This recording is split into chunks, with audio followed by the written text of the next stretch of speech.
Broadcasting from the business capital of the world, this is the Podcast Business News Network.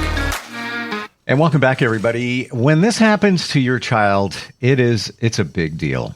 And I'm talking about when our children are bullied. Very common, may have happened to you when you were younger. For some, it's almost like a rite of passage, but it can be detrimental, harmful, and challenging for the entire family. We're going to talk about that today. This is part 2 of our podcast on bullying with Dr. Allan Gold. And he is just an amazing school psychologist in California, has worked many years. Good advice helps with Dr. Gold. And he's back with us. How are you today, Allan? Okay, thank you. Good to be back. When we did this last time we got together, really good response. I guess it's extremely relatable for parents who are dealing with this. And we also identified that ever since social media became a thing, it's escalated in terms of what's going on. We have an email. Can we read this one? Sure. Excellent. This is from Mandy in Akron, Ohio. And she says, thank you very much for talking about this topic. I'm curious, when a child is bullied, how can that affect them later in life? Well, that's a profoundly important question, and it can really affect a child, because remember, a child hasn't been around the earth for very long. I mean, even if it's 10 years or 11 years or 12 or 15, they are judging themselves by how other people judge them.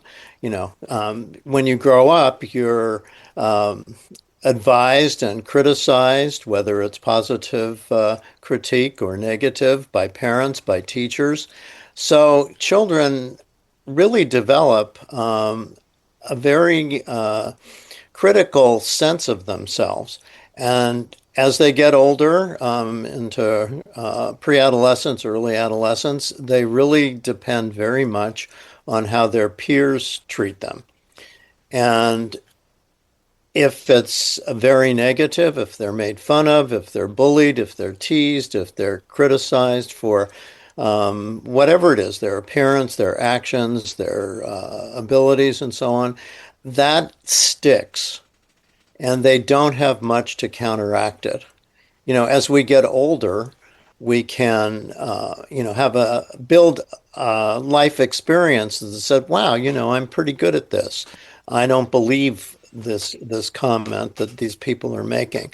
But I've certainly seen my own peers who are, quite adult, who were bullied or negatively criticized in childhood, and it lasts. And, as I talked about last time, self-esteem is so important because there's so much negative comments about people these days that it really does last. And what's important for parents to monitor is if they hear kids saying negative things about themselves, if they're aware of the bullying, if they feel like the comments are being strongly internalized, then they really need to get therapy for the child.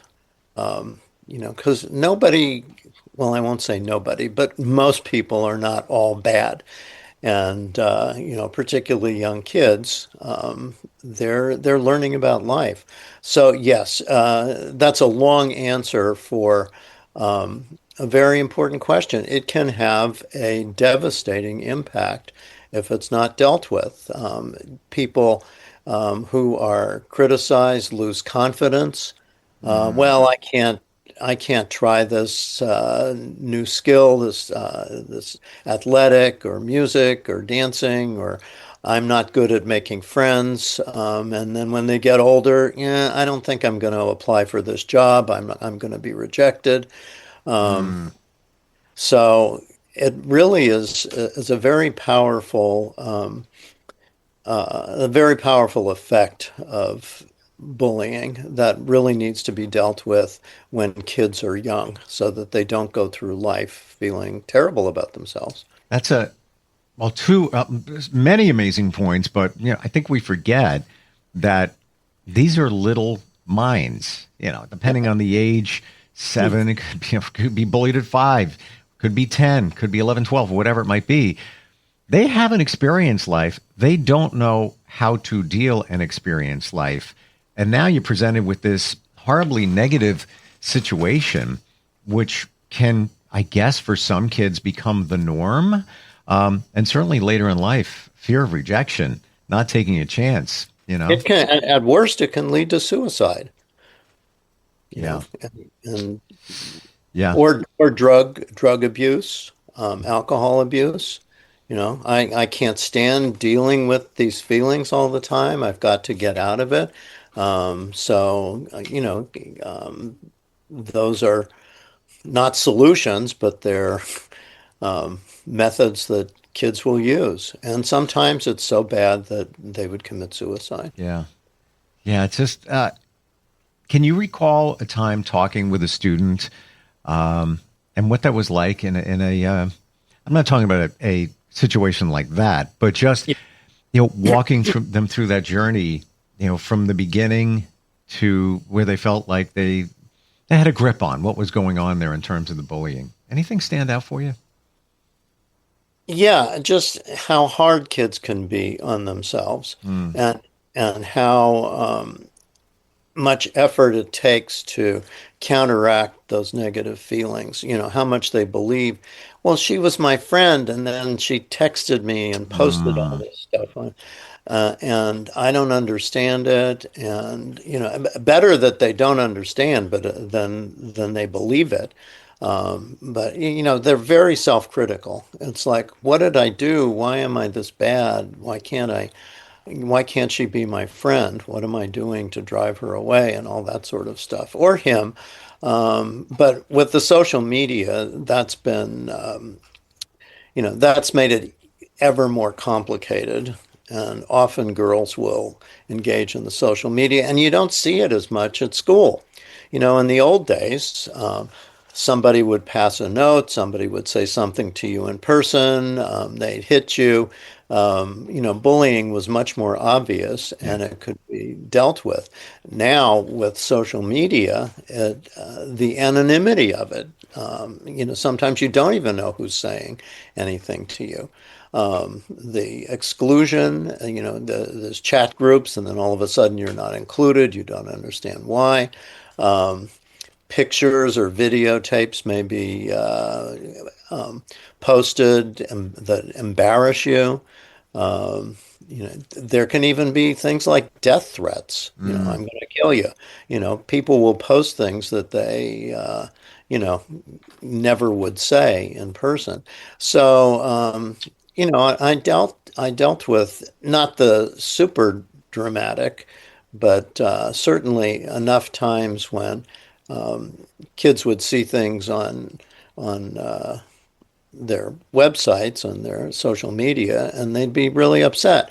And one good thing is that sometimes parents would take a screenshot of those things, and we would get this whole dialogue that's going on, and that gives you the opportunity to, particularly if you know who the other people or person is, to begin to deconstruct it. But sometimes you don't even have that.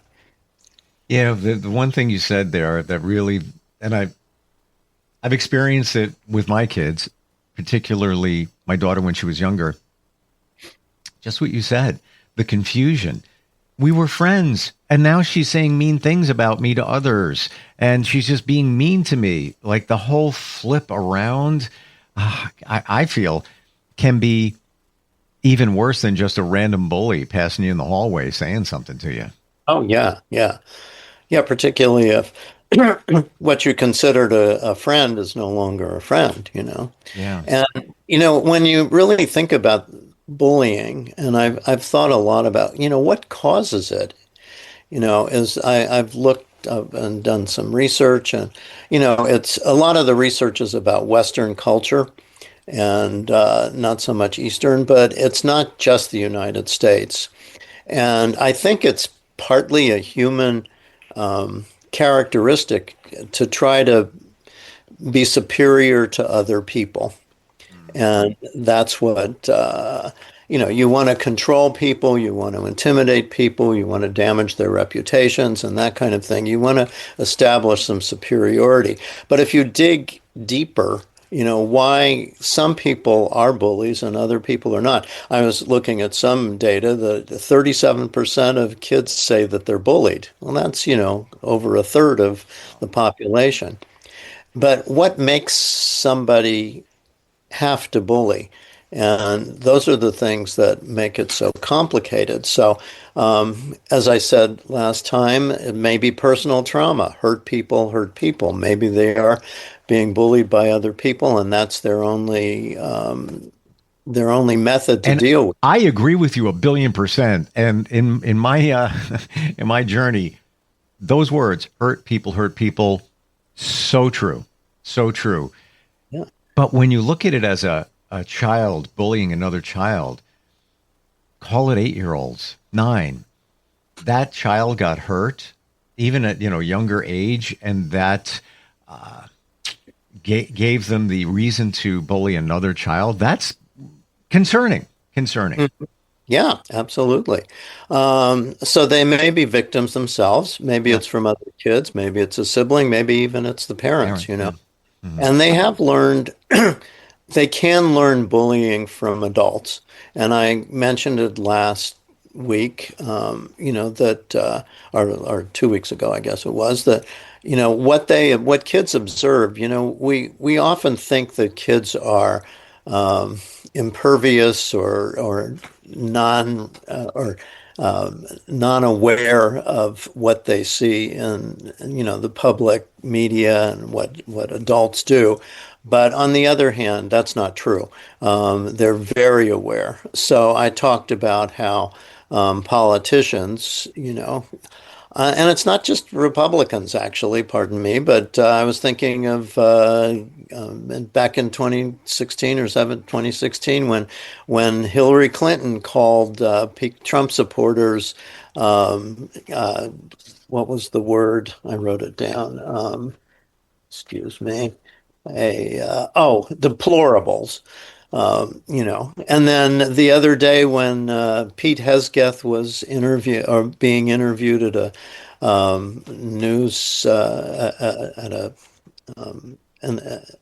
in the White House, and he called a journalist an awful woman, or a worst woman. So these kind of things, whoever's doing it, it does translate down to kids. It gives kids permission. So they really do learn bullying from adults.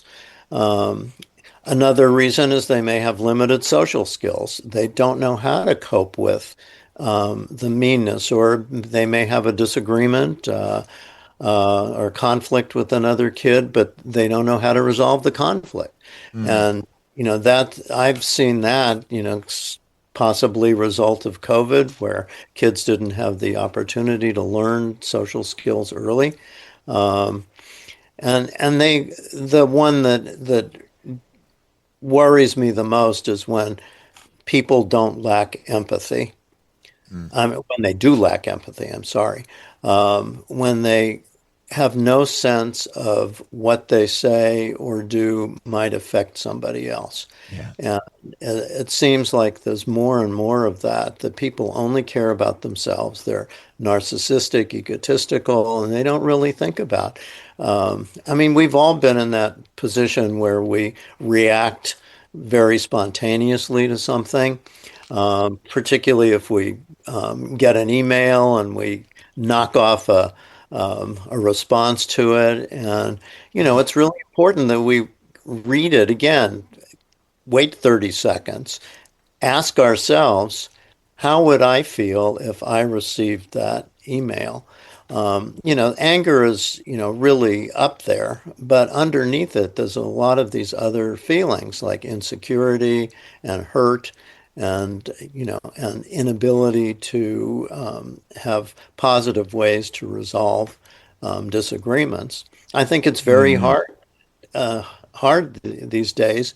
If you really disagree with somebody politically or, have a very different opinion, people can't talk about it anymore. I won't say that's true for everybody, but the general response is something very, very negative about the person, rather than trying to understand why the person has those opinions and thinks that way. And I think time is another issue, as I'm thinking about it. It takes time. I've mentioned, how it took me, 45 minutes, an hour, even more to help kids deconstruct their conflicts and talk about it. And adults are in the same way. You just, people these days don't want to talk to anybody who has a very different political opinion. And rather than, sitting down and trying to understand, but it means taking time to do it. So, One thing I never saw it this way, but bullying is everywhere. To your point, you have a politician calling out another politician. I don't do politics, but I'm just saying that's bullying. Yeah. Even when somebody sends a text to somebody else and it's, we'll call it mean-spirited, that's bullying. And I try to adhere to this. I call it the 3 filter. Before you send a text and email, sometimes we get a little heated, we get a little triggered. Your point, walk away from it before you hit send. But is it kind? Is it necessary? Is it true? If it doesn't fit all 3 of those, then you shouldn't send it. Right. Just got to take that moment, because what's the impact going to be? We feel good about typing it, and I'm going to send this, and do you really need to? And you're just perpetuating that negativity. Right. And it's so complicated for parents, because they really have to watch what they say about other people. They really have to very strongly verbalize how important it is not to put other people down for a multitude of reasons. And kids, they will listen to their parents. And, parents are role models. And they also have to really explicitly talk about the values, about how important it is to care for other people. Everybody's not going to be a genius. Everybody's not going to be the best athlete or the best musician or the best anything in the world. But what we do have control over is how we treat other people. And that to me is so important. I mean, when I think of I was a kid and I was teased because I was short, I don't remember bullying anybody else. Somehow or other, my parents set a role model of kindness that lasted. And there were times when I felt not very good about myself. I mean, I don't know if I ever mentioned, when I was 10 years old, I said I had an inferiority-superiority complex because I wasn't much of an athlete, and I wasn't physically very able, but I was a good student. So, at that age, I was able to kind of analyze myself a little bit. Wow. So that's why you're that's why you are professional of the year in doing what you're doing now. You had that foresight. And by the way, I'm with you there on the athletic side. I don't have an interest in sports. I didn't then. And I was the fat kid that got bullied on the playground. And I have vivid memories, kind of sad, of me walking the playground. And I would walk around with my hands behind my head, just like, I'm just walking, just like almost embarrassed, waiting for the 45 minutes, the 40 minutes to, go before we can go back in. Right. Because you feel like a loser. Like nobody wants to play with me. I'm, how old am I? I'm in 5th grade. I'm in 4th grade. Yep. I got quick, another email. By the way, if you ever want to reach out, question for Allan, a comment, it's very easy. Instant feedback, steve@gmail.com. Jody checks in from New Canaan, Connecticut. She says, who do you feel gets bullied more often, boys or girls? That's a very good question. My sense is, my gut feeling, though I don't have the statistics for it, is that it's probably girls on social media now more. more than boys. Boys will still kind of just say whatever they need to say. Not that, when they're playing games or video games, and sometimes, you're a loser and that kind of thing. Right. It's hard to know exactly, but I think the more visible bullying is from boys to boys because, they tend to be more impulsive anyway. But I think with social media, it's girls. I could be wrong. I don't know if any research has been done to document the amount, but but both genders and particularly now, people who are non-binary, people are made fun of because of their sexual orientation or their gender identity. Mm, So that could be anybody. People are made fun of online and in person for their social status, their abilities, and so on. But I to my mind, it almost doesn't matter. I mean, it's a good question, yeah. but as long as it continues to happen to people, and we don't have, I mean, there are ways to deal with it, and I did want to, sort of talk about what do you do if you are being bullied, you know? Sure. I mean, kids need to realize from their parents and their teachers that it's unacceptable.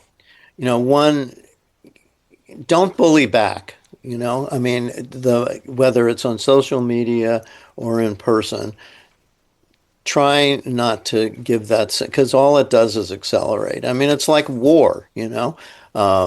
Somebody does something, you do it back, and what does it do? It escalates. It's so important to tell a trusted adult. If it's social media, document it, take a screenshot, Mm, report it to some of the platforms like TikTok or Instagram or Facebook, because they do have rules about this sort of thing.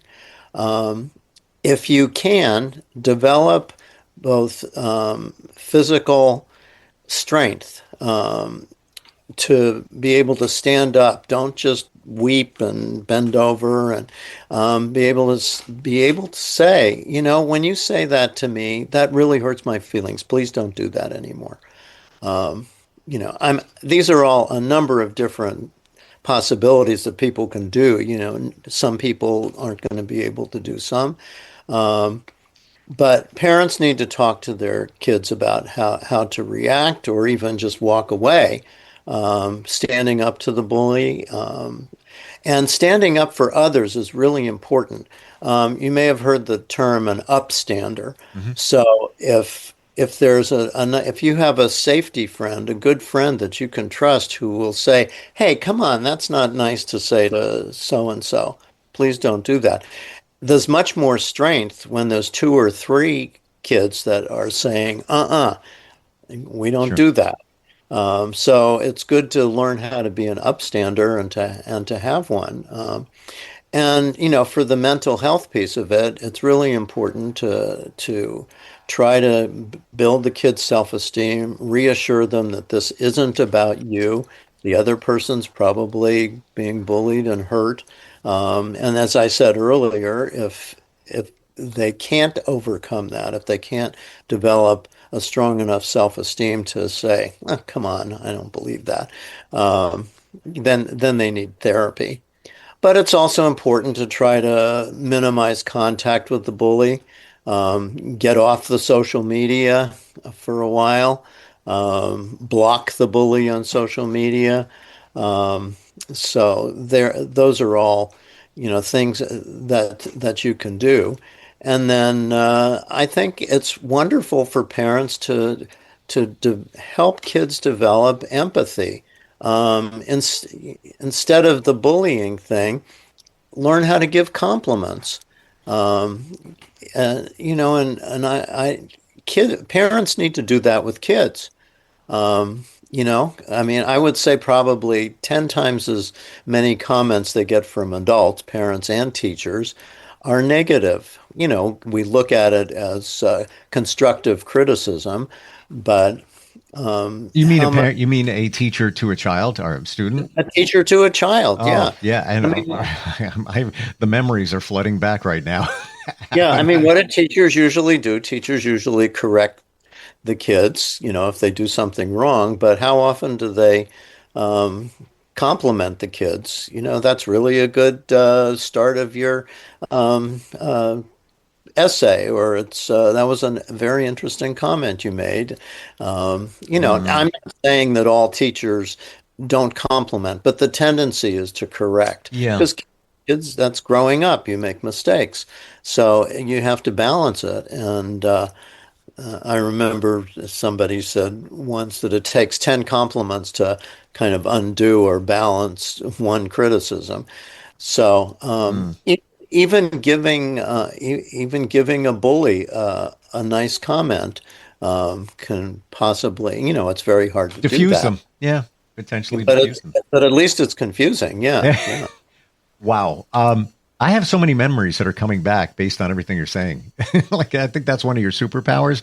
Like, you inspire, and I can hear in my mind and see the visuals of teachers that were encouraging. And unfortunately, I remember the ones that weren't. yeah. But in some regards, the negative comments, or maybe not so positive comments, might have fueled me and pushed me forward. I don't know. Jury's out on that one. Yeah. So glad we Well, talked about it today. sometimes teachers don't even know. Like one thing that happened to me, I'll never forget. We were playing kickball. I think I was in sixth grade, and I couldn't kick it very far. And the teacher asked me if I wanted somebody to substitute for my turn to kick the ball. And I still remember, yes, like my mouth was like this. I was trying to not cry, Oof. you know. It was, and I ended up kicking the ball, even if the whole, outfield came a little bit closer to me. But, did I blame her for that? Not particularly. I think she was trying to actually save me embarrassment. So, Mm. teachers and parents, think they may make comments sometimes, but it's all about communication and how will that thinking about how will this person really take my comment? And, life is so impulsive these days. People just say the first thing that comes out of their mouth or out of their head, and they don't really think about the effect. And that's what parents can really do a good job teaching kids empathy and thoughtfulness. So many great thoughts today about this, and such an important topic, because it's not just about our kids. It's about adults, But because look at us. We're bringing back memories from the playground and how it impacted us. And who knows, later in life, things might have been a little bit different, had things gone differently back then. right, Alan, true. thank you so much for today. Truly appreciate it. If anybody's got any kind of insight or questions about this and any topic related to psychology and our kids, instant feedback, steve@gmail.com. As always, I Great. appreciate it. Looking forward next time we get together. Okay, thanks a lot, Steve. Have a good week. You too. We'll be right back. Okay.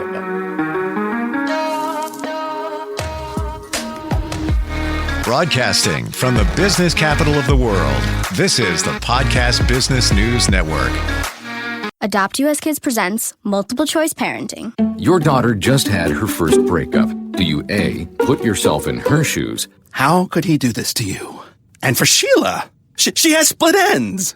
B, console her? Oh, sweetie, this is going to happen a lot. 4, maybe 5 more times before you get married. C, take charge? Gotta get this all straightened out. Give a little talking to, man, mano a mano. Hey, Steve! Is now a good time? No?